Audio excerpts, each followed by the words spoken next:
Hello and welcome to Boring Dad Gaming, where today we're going to be playing some more Baldur's Gate 3, the Steam Early Access, the Patch 8 playthrough, where we've got gnomes, bards and various other improvements that we're going to see as we go along. So we're going to get started first by heading into the temple that we started exploring at the end of the second episode. And straight away we're in a danked crypt apparently, so we're going to go and just have a look at these chests and stuff and see if there's anything good in any of these. Got some gold, it's always good. So look in this one. This place wasn't built for the living. A couple of scrolls. We've got a guiding bolt and protection from good evil. We got a torch. Got another chest over here that I can see. So look at that. No. We'll take that. It's worth a little bit of gold. We'll take that. It doesn't weigh very much. And we're going to start by heading through these heavy oak doors on this side. And in here we have a sort of crypt part of it, isn't it? It's got a little mausoleum type thing here, a sarcophagus type thing. Gas pits. And here we have one of the things about this room. Anyone who's played Divinity Original Sin 1 and 2 will probably be quite familiar with these. They're little pit traps on the floor that can get set off and release gas. And I know from experience in this room, it can have slightly more explosive effects than that. Quite explosive gas, if you like. So ideally we want to stop these from setting off. So they spew surfaces or clouds. We can cover them with heavy objects, or sufficiently heavy objects. And what that means is, for instance, if we were to throw this vase, and because we're fairly weak, we can't do it all the way. But we'll take a couple of goes and we'll pop it on there. And that should stop that gas trap from being set off. The text on the plaque is a mystery to you. Helpful. So let's do a quick lap around this room just to find out if there's any more of these. Watch how you go. And there is. There's one there.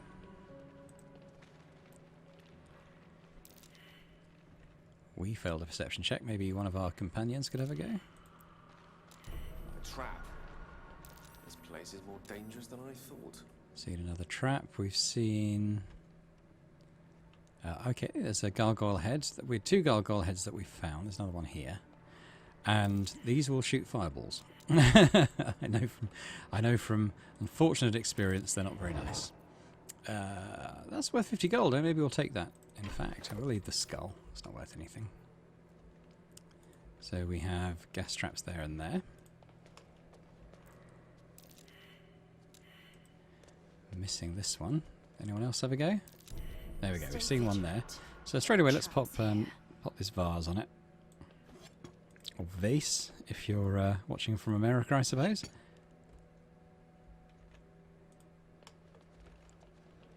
Anything over here? We've got some ringmail armour. That's going to encumber us. It's worth a lot of money, so we'll definitely take it. We might have to give it to somebody else. And a great axe, which might be good for Lae'zel. I guess we'll fight these moving really slowly now. We're going to search this one and then we'll divvy up the stuff they're carrying. It's a ring of some kind and a soul coin. Someone doesn't like visitors. Strange, incomprehensible whispers emanate from this coin, pervading your mind with rage and despair. Worth 100 gold. Not bad. Strange coin. Oh, okay. Astarion is inspired. Open journal to learn more. Okay. Yeah.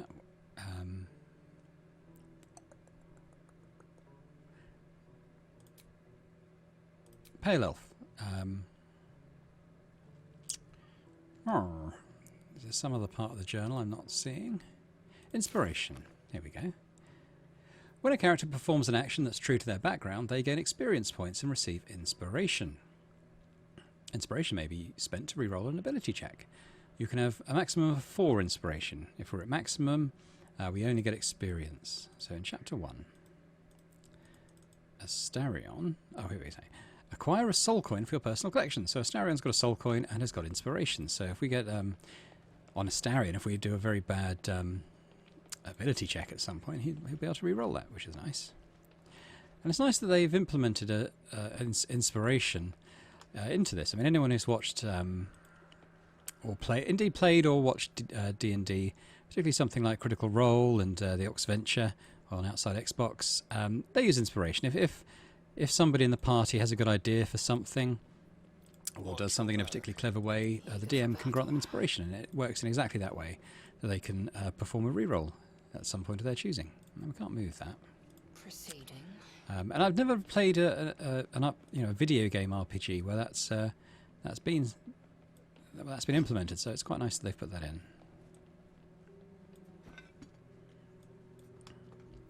Got another vase here. I'm using Lae'zel because she's a bit stronger. So those are covered up. That's covered up. These two are not. There's a vase here.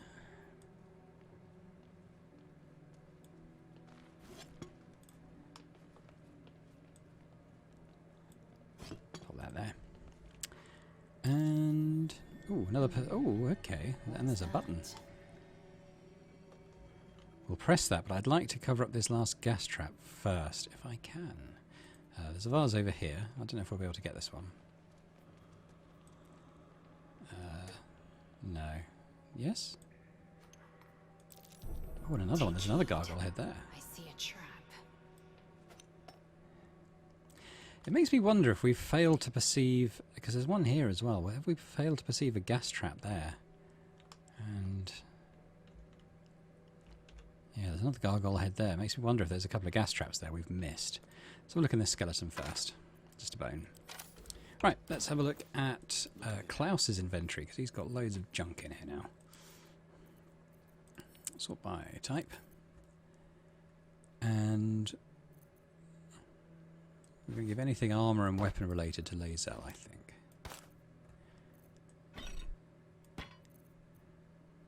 I don't think these rings were anything. We've got a great axe, didn't we? Yes, here we go. Give that to her as well. So let's brought us down. I'm going to just keep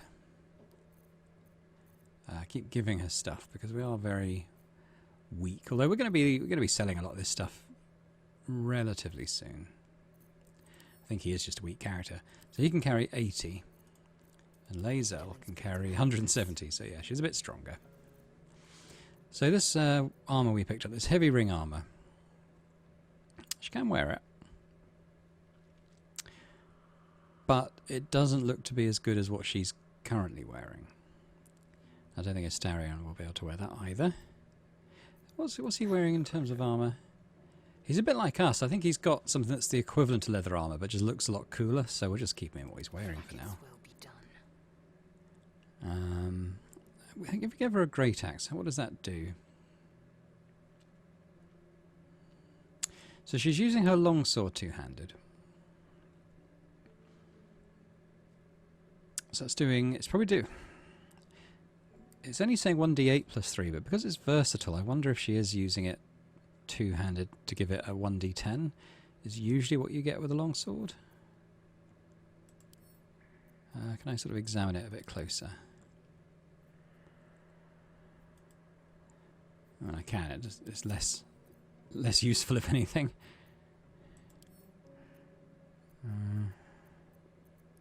No, that's fine. I'm tempted to give her the great axe, I think. I mean, it's still two-handed, but doing a bit more damage with it. Don't think there's any downside to doing that. Probably giving her slightly different skills. Lacerate. Prepare. So if she's already in melee with someone or not too far, that could be quite good. Now, cleave is nice, where you hit enemies around you. Yeah, so I'm quite happy with that. Let's have a little look in this. Well, first we're going to press this button. Onward. Maybe Klaus can do it. More interesting times. It won't move. Won't move. Now, what I usually do here is let's bring the party over here to relative safety, and we're going to ungroup. And I'm going to send Lae'zel in as most hit points of the group. And we're going to try opening the sarcophagus. We get an engraved key and a Watcher's Guide spear. Now, it's automatically gone into turn-based mode. And it's doing that because the traps are about to go off. But on her turn, let's go and press this button. And I hope and think that should have turn the traps off. I believe it has. Let's get going. Yeah. So we're all back. We're all back in a group now. Traps have not been set off, and we've got a magical spear, which, Eager for battle. in terms of what we're using at the moment, is 1d6 plus 3. Okay. But if you miss a target, the next attack roll against that target has advantage. I think we'll sell that. I think we'll probably sell that, to be honest. And as for us, I might wear the gloves and boots that we found. Can't give up now. I've actually already got leather boots on. What are these gloves we just took? They don't really do anything. They look pretty natty, especially for the rapier that we're using. We're looking a bit like a cavalier or something now. Has everyone got boots on? Oh, enough Yeah, they do. I crave blood. Okay. So now we're going to head into here, which was locked, but I think we've just picked up the key that opens this door. Shared stash, yeah. Just saying that we... because he was our active character and Lae'zel had the key, it's just saying that he used the key from Lae'zel's pockets. Which is a neat way of doing it. At least it doesn't say, like, oh, can't open the door and you've got to manually swap the key round. But no sign of a struggle. I wonder what was so subversive about their words that they commanded protection. Let's just turn on these braziers. Open up. Go around and loot the bodies. Bit of gold, little dagger. Actually, let's. We're going to use Lae'zel as our main looting person. I think she's got the most carrying capacity of anyone, being the strongest. Open up. Bit of gold. Don't think there's anything of interest around there, but there's a little doodad in here. Let's go and have a look. So we've got a little river coming in from the outside. And there's a little lever. And we've got a ladder, and I happen to know where that goes, so we don't need to take that now. We're going to keep on looking through this crypt area first. Going to go up this way now.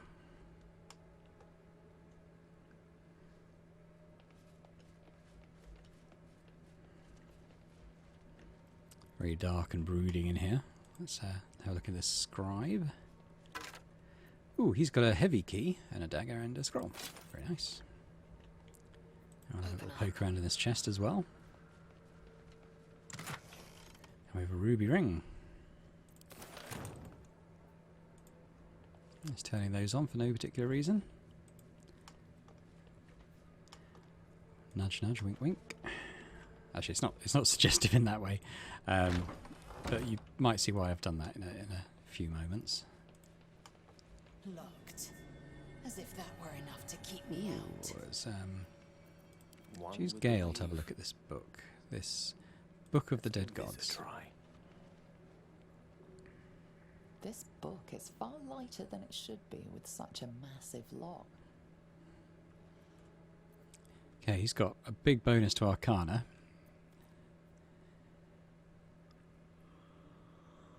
But let's do this first, as he's got such a big bonus. So it's quite high difficulty. It's 15. I can give him some bardic inspiration, and I will do that. So hopefully we can manage this. Wow, we did it even without the bonuses, so that's pretty good. We've got 25 altogether.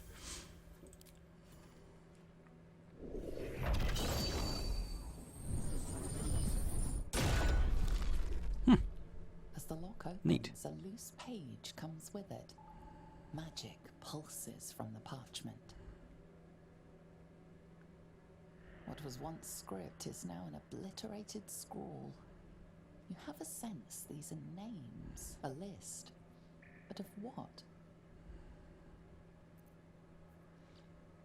He's got a decent bonus to this. DC 10 plus 3, so anything above a 7. 7 or above. Nope. Damn it, I thought about using the bardic inspiration there, but I thought it was such a low check, we'd probably be okay. He has 2 inspiration though, so yeah, we'll roll again. And this time I might add the another bardic inspiration. So naturally this time we smash it, even without modifiers. Gods. These are the names of gods, once lost but now restored after the Second Sundering. The last three names in this book sit close together, but are so devastated by the scroll as to be unreadable. Entire pantheons have dwindled and been reborn, silently recorded by this book. Gale's got inspiration. If we click on this, I think it was P, wasn't it? Unlock and read the Book of Dead Gods, which he's done. And he's got a scroll and some XP for that, which is pretty cool. Enough waiting. I crave blood. Silver necklace. Okay. I mean, I'm assuming that all these rings and necklaces and stuff... Oh, there's another soul coin here.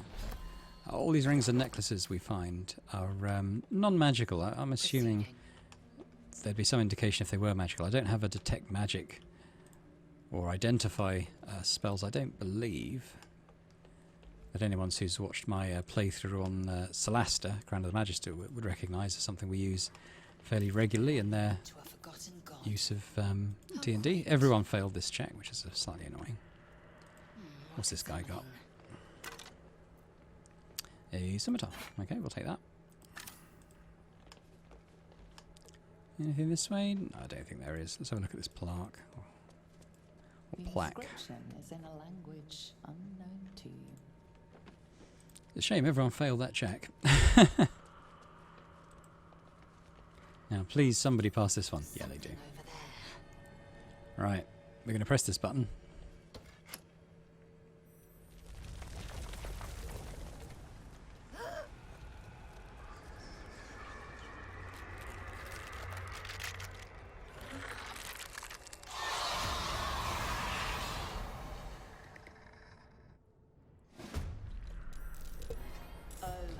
Right, this fight really messed me up the first time I played this early access, because I came in here when it was just me and Shadowheart at the party, had no idea what we were going to come up against, and yeah, it was very hard. I think we probably died. I can't really remember exactly how it ended, but it was unexpected and unpleasant. Now, what I usually do is kind of retreat into this room and wait for them to come to us. And I might do that now. I'm going to have to jump though, I think. I think I'm wedged into this corner. So we'll go in here and we'll kind of prepare some spells ready for when they arrive. Feel death's cold grip. Quickly. I might Just like stealth him.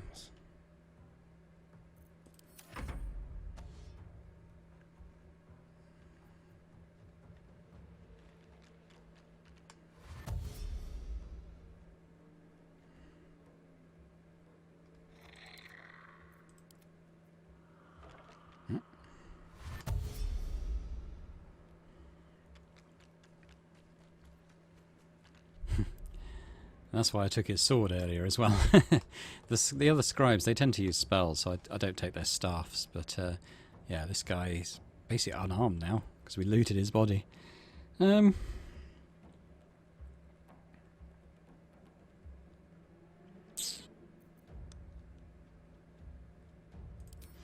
I'll put a grease down, so that anyone sort of coming into this area is going to have to check or... Oh, he saved. It's annoying. So let's just retreat into this room then. That was Lae'zel. I think I'm going to get to fire an arrow at the 20%. Why is that? Target obscured. So yeah, okay. She doesn't have dark vision then. That's why. We could throw something.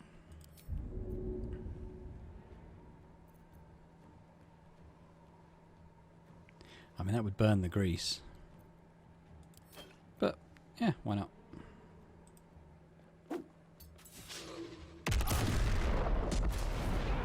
So a bit of fire damage and set him on fire.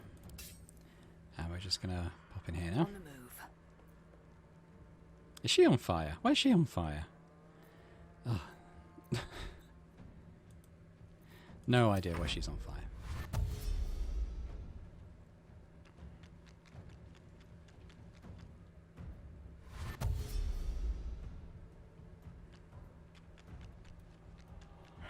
Where's he going up there?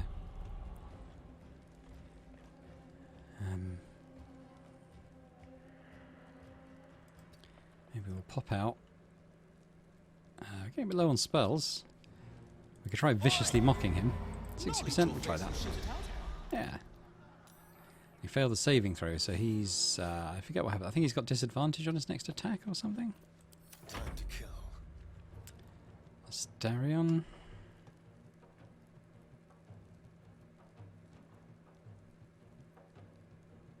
Time to move. He'll probably be discovered. Let's do it. And it's a swing and a miss. Let's come back in. Into the shadows. Hide again.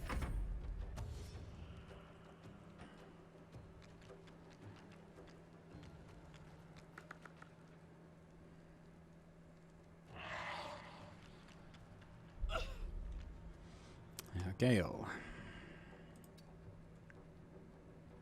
I think we'll do the firebolt. Oh, 30%. Why is that? Because it's dark.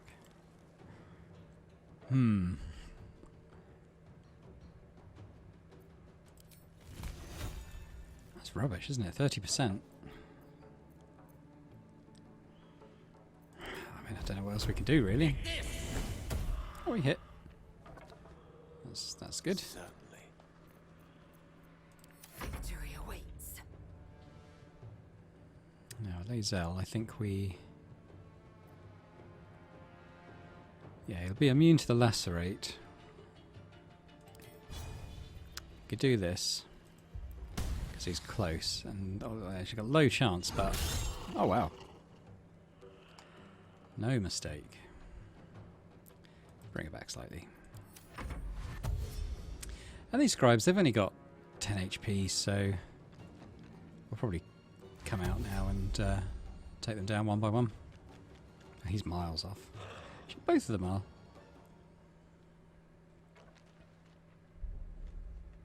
So that's me. Got 10 HP to try and damage. Don't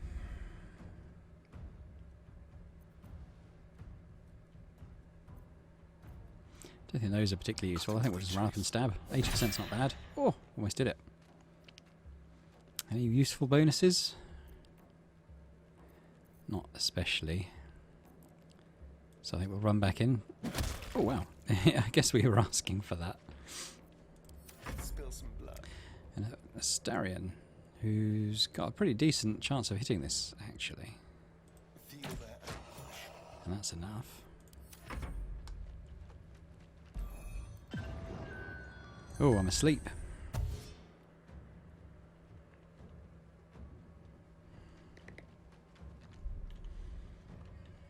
Gale again. Onward. Oh, we got 72% chance with a flame bolt this time, so let's do that. That's fine. 9, that's almost enough to kill him. I will ascend. Now Lae'zel, I think, just comes in. I think she might have to jump out the doorway, though. One shouldn't be too hard. Wow, 18 critical hit. Talk about overkill. I think we're going to rest soon. We're out of spell slots and stuff anyway on most of our spellcasting characters, so I don't see any problem with doing this and trying to kill this guy in a hit as well. Did the 12 damage. Brilliant. So there's only one left? I thought there was 2 around here, but maybe one ran up. He's dashing? He's rather dashing. So who are we going to start with? I'm asleep, so let's bring Astarion up. And yeah, may as well use an arrow, I suppose. Didn't kill him. No gloom. All Gale. doom. See what his odds of hitting with a flame bolt are. 72, not too bad. Critical miss. I am fury. So Lae'zel finish off the job. She can. Rather good. Oh, am I still asleep? Someone might have to come and wake me up. Quickly then. A lot of effort to hide one sarcophagus. Okay, so I'm here. Let's talk to Astarion then. Sorry bones guarding dusty trinkets. Pathetic. They're monsters. I wouldn't give them a second Fair thought. enough. But you never know when you might become one yourself. Fair point. Okay. So first of all, there's a heavy chest here. So let's have a quick look at that. Ooh, Amulet of Lost Voices. Speak with Dead. Pretty cool. I might wear that myself.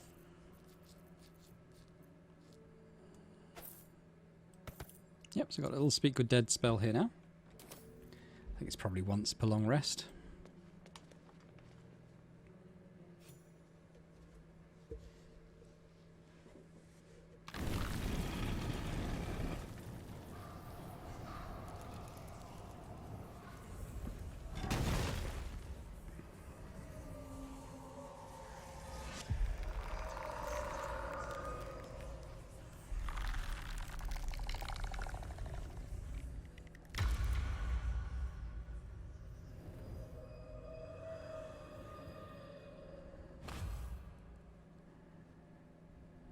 So he has spoken, and so thou standest before me, right as always.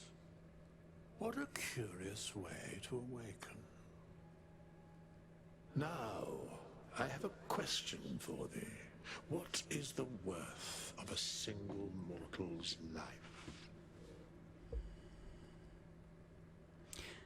I think this is possibly no wrong answers, but we'll see, like, from a role-playing perspective, what we think we'd do. Oh, right. That's not actually answering his question, is it? Little spooked by the crawling out of a tomb bit. What are you? I am not the same as those thou hast slain, if that is what thou askest. Wilt thou answer my question? Ask away. So, I ask again, what is the worth of a single mortal life? Yeah, so this is one I think it's possible no wrong answers type thing. But I haven't seen this before in all the times I've played this. It's a bard response. A life is worth only as much as the legends remember it. A life and how it is lived are different equations. Very well. I am satisfied. We have met, and I know thy face. We will see each other again at the proper time and place. Farewell. What a strange man. Realize the guardian of tombs. Through knowledge comes atonement. Okay. I wanted the easy path.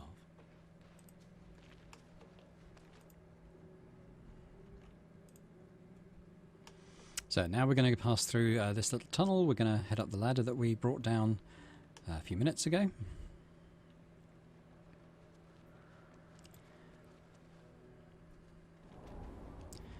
Now we're at top. I might do a long rest. Just to get back spell slots and stuff more than anything. We're not that damaged.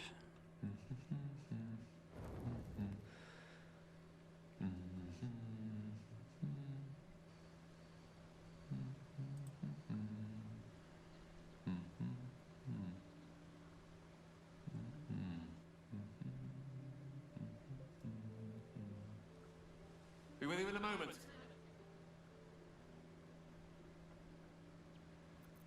What are you doing? Indulging in a spot of vanity. Handsome devil, aren't I? Be that as it may. Ceramorphosis. What does it make you think of? Until recently, nothing at all. Ah, yes. The good old days. Day 1, fever and memory loss. Day 2, hallucinations and greying skin. Day 3, hair loss and blood leaking from all orifices. Need to go on? Yes. Day 4, excruciating pain as the skeleton and organs reform and reposition. Day 5, the host personality has disappeared. Fingers and toes and limbs elongate. I take it you get the picture? I suppose. I do, but you might as well finish the Day picture. 6. The flesh around the mouth splits to make way for tentacles. Day 7. A mind flayer is born. This is the annotated version, of course. Well, by that score, we should have fever by now. Exactly. Our orifices remain blissfully unblooded, our heads remain clear, and our blood temperature normal. Any expert will agree this is abnormal. Why is that? That, alas, is where my knowledge fails me. A rogue might call it luck, a priest might call it fate. As for myself, I'm a pragmatic. I see the silence before the storm. Something to sleep on. We should get some rest. Okay, interesting. Anyone else desperate to talk to us? Don't believe so, so let's have a little sleep.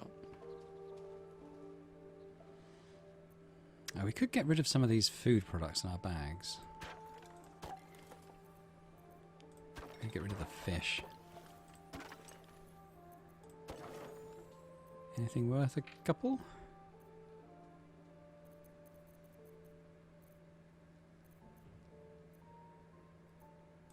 Maybe those two. There we go, perfect. Plus it cleans out our inventory a little bit. There's a Starion off to.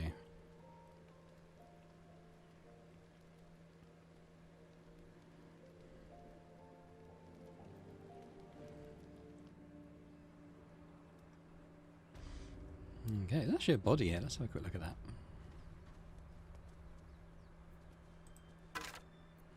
Got a health potion and some gold. Won't say no to that.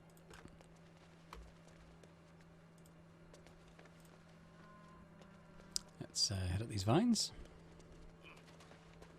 We're kind of completing our loop around this temple area now. Ooh.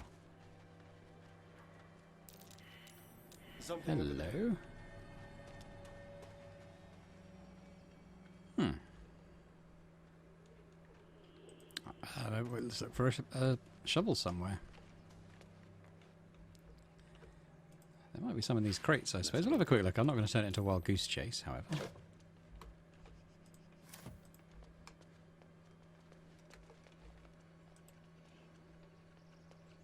But while we're here, I might as well show you the other way to get into this temple. If you didn't want to do what we did in the previous episode and try and bluff your way around the door guard, what you do is you select a ranged weapon and you target it at this kind of knotted rope that's holding up this big block of stone, and you do that and it goes crash through there, and then you can use that to get down into the temple, which is quite cool. I just wanted to take the more subtle way in this playthrough, as we're playing a silver-tongued bard. No, there's no shovels. Only if my people extract them. The only other So blade. we've made a note of that. We might pop back if we find a shovel at some point, although I'm probably going to forget that's there, that dirt mound. Now we're going to head back. We've looked in this bit, but we're quickly going to start going into areas we haven't previously explored. And we're going to continue around. There's a road up there, but I think we're going... If we take this road, I think we join up with where we found Lae'zel in the last episode. But we'll go around this way, past this cart, and we'll kind of head upwards in this direction.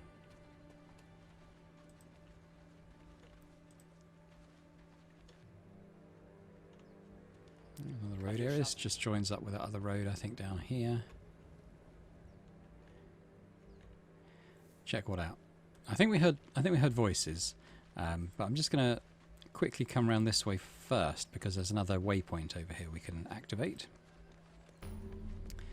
And if we need to travel back to the settlement that we're about to stumble across, this is the waypoint that's closest, so that's why we've just found that.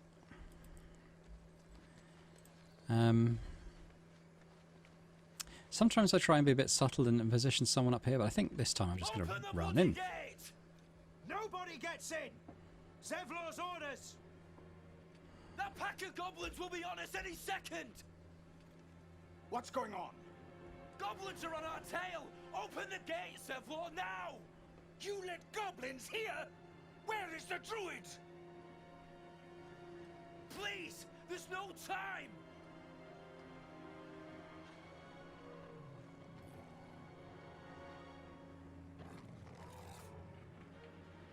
By the 9 hells, open the gate!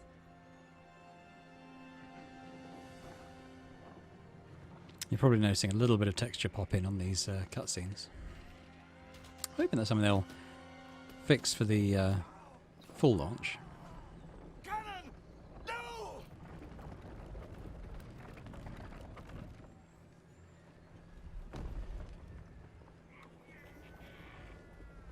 Shit!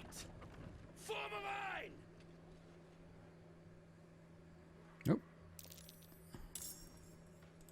Right, let's get in on this fray.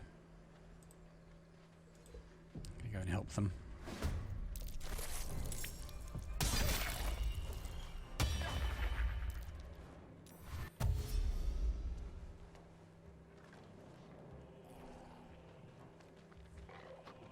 And he's the reason I usually send someone up onto that hill, but he's run down already. Oh, that's a big mess.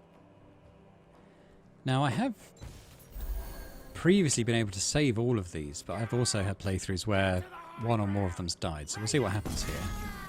But that's a big hit on her. She's almost dead already. Oh, who fell asleep? It might be Gale. Make way for the blade of frontiers. Here's Will.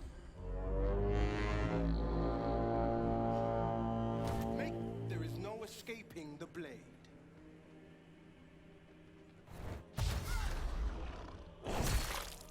Oh, I thought that said 84. It was 8 for me. It's still a big hit. Okay, so now it's a Starion. What are we going to do? I mean, we are going to bring him in as far as we can. Are you going to come? He's rallied. I'm not sure what rally does. Let's have a quick look. Ah, hit points increased by 8. Well, that's going to be useful. And that's not sarcasm. That will be useful. And we'll try and hit this bugbear because I think we can get a sneak attack in on this because it's engaged with another enemy. Let's try a range sneak attack. It's only 60, but I think we can hit. Yeah. Did we actually kill it? No. Did 10 damage. And we could use our cunning action to dash again, although I don't really want to mix it with these enemies, but this Booyarg, maybe we'll come in and get into melee range, so if she tries to run off, maybe we'll get an attack of opportunity, perhaps? I've played so much Celestra, I can't quite remember how attack of opportunities and in sort of engaging enemies works in Baldur's Gate 3. But we'll get a feel for it. I like that bugbear's priority target. Oh, that's a miss. Oh. Tell you what, yeah, she's dead already. Nothing we could do about that. Is she dead? I thought she died. Maybe she didn't. Okay, so now we've got Lazelle. So let's, first of all, we're going to jump. Let's make our movement points count a bit more. I don't think she's got the charging attack anymore since we got rid of her longsword. No time to waste. Well, let's bring her in. And we'll switch to longbow. And if any of these goblins, the sort of range where we might fancy killing them. No. Well, 7? Yeah, why not? 5. Okay. We could action surge and do it again, but I'd rather wait to do that till we're in melee range.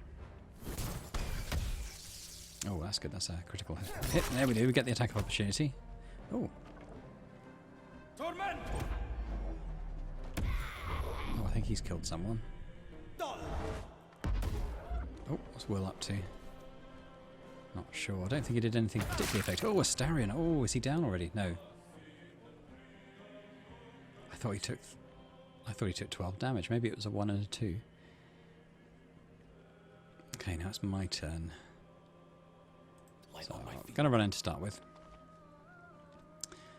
And I don't like that warg being there, but what can we do about that? sleep. Combined 24 hit points. He's got 25. Which isn't terribly helpful.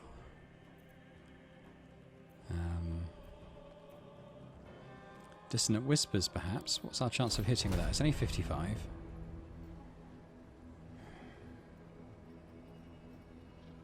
If I'm doing it. It hit. Only did 5 damage. He saved against it, so I think that was probably half damage there. The only thing we can do is play a supportive battle chant.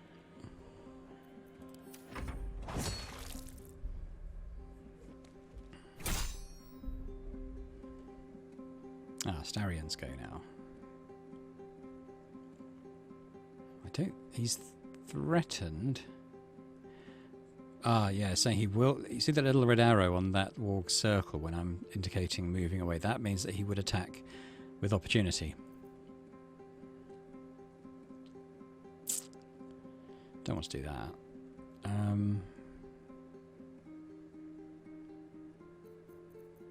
Yeah, it's got to be a melee attack, really, hasn't it? Oh, he did a fair chunk. He could disengage at this bonus action, and maybe we will. And maybe we'll go and stand by this goblin tracker. Yes, here. And just, give him... hang on, keep going. Don't know why they're stopping. Give him disadvantage on his, his ranged attack, hopefully. Oh, another kill. Well done, Bath.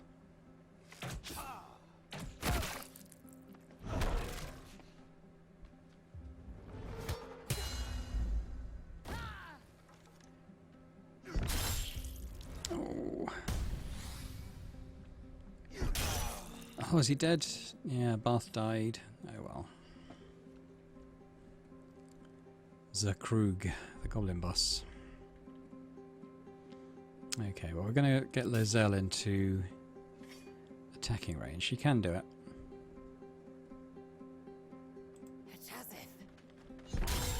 Oh, it's enough to kill it. I was going to do an axe surge, and we still might. We can maybe come up onto this booyarg. Okay, well, I don't get where they're stopping. Come on. And this action surge. And we'll attack her as well. Ooh, not quite enough to kill, unfortunately. We could shove her. I'm not sure what that would achieve. But, yeah, why not? I don't know if that did anything. Ah, did we miss the opportunity attack? Or is it just lagging? I'm not sure. No, we killed her, I think. I think it just lagged a bit. Come on, Will. Do something useful. Oh, it did a heal. Okay. Now there's us. We're playing our little melody still. So what have we got? The bugbear's still up, which is a bit worrying. Let's move up a bit. And there's also Zakrug, who has 21 health. Okay. I was just thinking of the... hideous laughter. Maybe we'll try the hideous laughter on the boss. 60%. There he goes. He's just laughing on the ground. And we'll go back to our song. Alright, Gale. Bring you a bit closer. And maybe we'll firebolt at this... not giving me a percentage. Is it saying that he can't... Okay. Can't get in position for that. Because the magic missiles have a bit of curve on them, we actually can send them over this little lump, I think. There we go. Rolled high on those. So it looked like a bit of overkill, but if we'd rolled 2s, it wouldn't have killed him. Now Astarion. So I think with Astarion we can come up behind this bugbear. And we'll do a little sneak attack from the back. Ah, we missed. Yikes. They missed. They hit. Well, I'm hopeful that we'll be able to save a couple of these adventurers here. So we can't get all the way in, but let's switch to our bow. 50%, alright. 2 damage, better than nothing, I suppose. Oh great, everyone's going to be tripping over now on this ice. Did he heal us? Oh yeah, I think Will healed Astarion, which is pretty cool. Oh, it's me again. Well, I'm going to avoid the ice this time then. I'm going to... I guess we'll fire a bolt at this bugbear. And kill him. Which is good. And then I might move us around here to go for this goblin boss at some point. Next turn. We'll play him a little ballad while he sleeps. Gale. So who have we still got? I think it's only Zakrug now, I think. With ease. So we've got a chance to hit him while he's sleeping, which is going to reduce our chance to hit a bit with missiles, I think. But we'll throw a firebolt. Oh, melted the ice, which is nice. I'm ready. And Astarion. Now, because we're there, I think Astarion can do a sneak attack on him. Oh, that was nice. That was the last of them. Inside! All of you! More may follow! Open the gate! Oh, we've leveled up. So I'll tell you what, before we'll end here soon, but let's just level up first. We're going to go to level 3. Maximum hit points are now 24, which is cool. I think we're gaining 7 per level. A couple of level 1 and 2 spell slots. Proficiency bonus is doubled for these checks, so what can we use? I mean, probably the way we're playing it,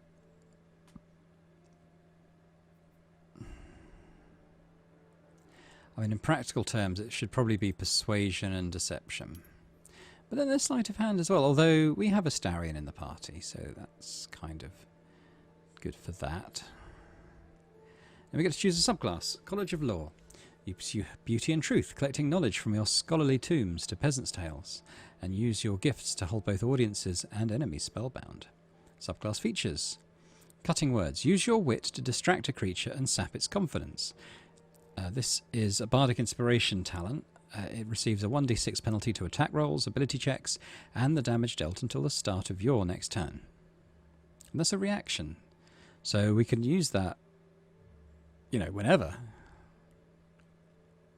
Pretty cool. Got some spells. I'll have a look at this. Oh, we've got College of Valor. You wander the land to witness and relate the deeds of the mighty, keeping alive the memory of heroes of the past and inspiring heroes of the future. Subclass features. We can now wear medium armor, shield proficiency, and martial weapon proficiency. So this, I guess it's kind of split between maybe more of a spell casting class and a martial kind of class.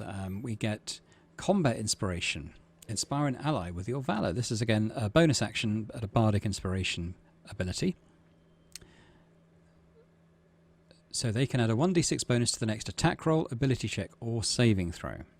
They can also choose to add a 1d6 bonus to their damage their next weapon attack deals, or +4 to their armor attack for one attack. And although it's a bardic inspiration, it does seem to say, let's just inspect it in fact, and it looks like it's once per long rest.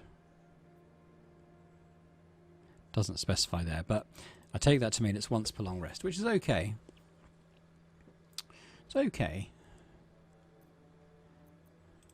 But I kind of like the sound of this cutting words. That sounds quite fun, and it's a reaction, and it's not limited in how often we can use it, apart from that it's as many bardic inspiration slots as we have, which I think it was 3. I don't know if that's going to go up on this level up. So we get a level 2 spell. This is the default. It's given us Phantasmal Force, 1d6 psychic. Flood a creature's mind with an illusion of the last thing that attacked them. At the start of its turn, it takes 1d psychic damage. Each time it takes damage from another source, the damage type of Phantasmal Force changes to that damage. Okay. That's a concentration spell. So this is something you apply, and it... I think it takes that damage at the start of every turn, it sounds like to me. It lasts for 10 turns. So that's pretty good, actually. Well, what else do we have here? Lesser Restoration, Cloud of Daggers. So this does 4 to 16 damage, 4d4. Conjure a cloud of spinning daggers that last for 10 turns. Anyone inside the whirlwind takes 4d4 slashing damage each turn. So again, that's pretty good. Yeah, I like both of those. Detect thoughts, calm emotions, Crown of Madness. Instead of madness in an enemy, making them attack the creature closest to them, even if they're allied, and that's for 3 turns. That's alright. Hold person. Shatter. So this is 3 to 24 damage, 3d8 thunder damage. On a successful con save, creatures still take half damage. And creatures made of an organic material, such as stone, so I guess gargoyles, elementals, that type of thing, take disadvantage on their saving throw.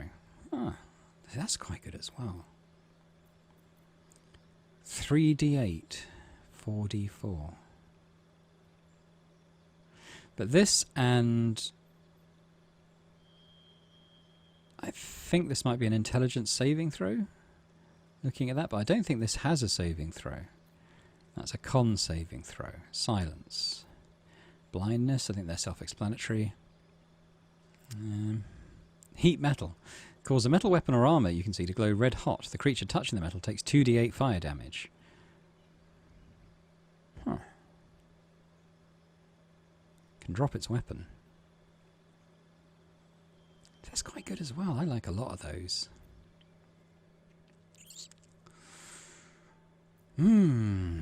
It's a quandary. Up to 16 damage every turn. But they'd probably move, wouldn't they?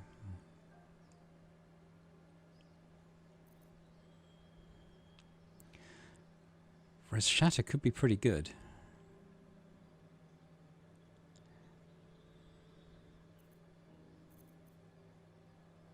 But this one I'm thinking perhaps it doesn't have the hit chance because it's sort of doing something on an area, which could be good. At the moment we're having a questionable percentage chance to hit with some of our spells, but I quite like heat metal as well. I think we're going to take Cloud of Daggers. Sorry, it took me a little while to decide that, but do we want to swap any spells out? I don't think so. I think we're fairly happy with the spells we've got. It's just, percentage chance of hitting with them that's the slight question mark. Cool. Well, I'm happy with that. That's a good level up. What's this? Song of Rest. Oh yeah, we knew about that. Let me put those there. Okay, that's us. So look at Astarion's level up. Okay, Rogue to level 3. So he gets a subclass choice as well. He could be an Arcane Trickster, which is a class I used to play in a tabletop game. So it's kind of like a rogue, but with spell stuff going on. It's all right. We have spellcasters in the party, so I'm looking at something like the Thief, perhaps, where we get fast hands, so we get an additional bonus action, which is pretty cool, especially if we can attack with that, if we get an offhand weapon going. And resistance to falling damage, which is but the fast hands could be pretty good. I don't think the spells are okay, but I'm going to take him down the Thief route, I think. A bit more of a straight Thief. Then we got Gale. And you shall find me.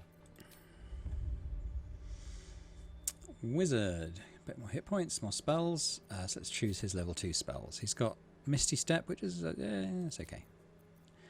And Scorching Ray. I do quite like Scorching Ray. What else have we got? Acid Arrow. Dark Vision. Crown of Madness. We've got some of these already seen on our Bard.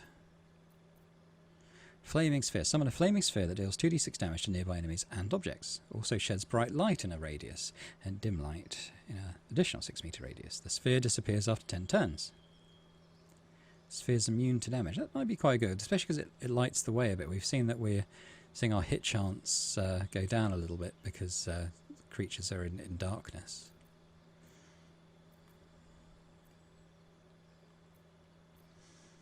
I might take that.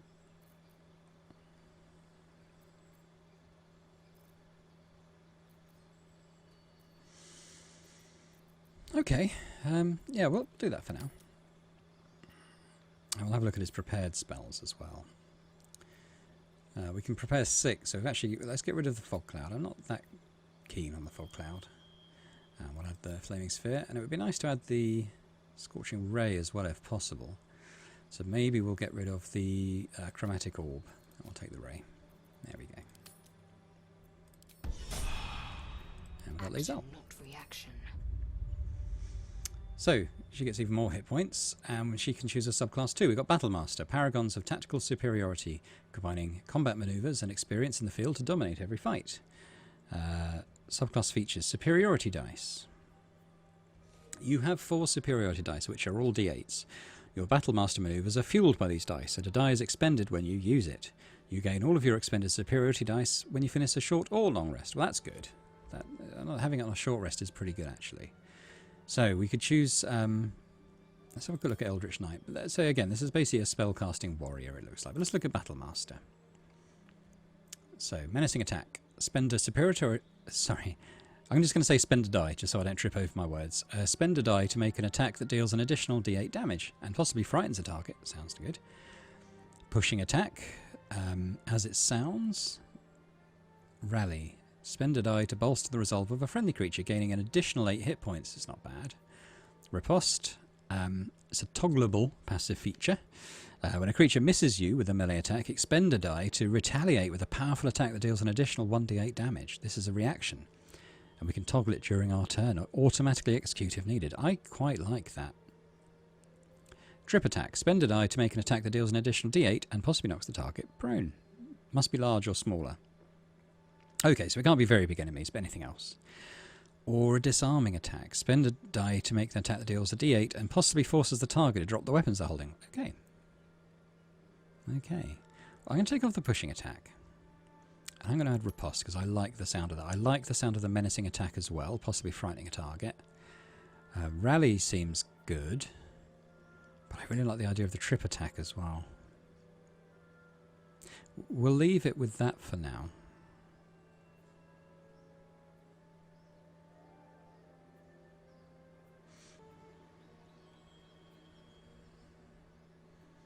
Yeah. Okay. I'm pretty happy with those. So there we go. We've made our way to the Druid settlement, which we'll explore in more detail next time. In the meantime, I hope you've enjoyed this video, and if you did, then please do hit the like button, and perhaps consider subscribing to the channel as well, which would be amazing. And yeah, I hope to see you next time for more Baldur's Gate 3. Bye for now.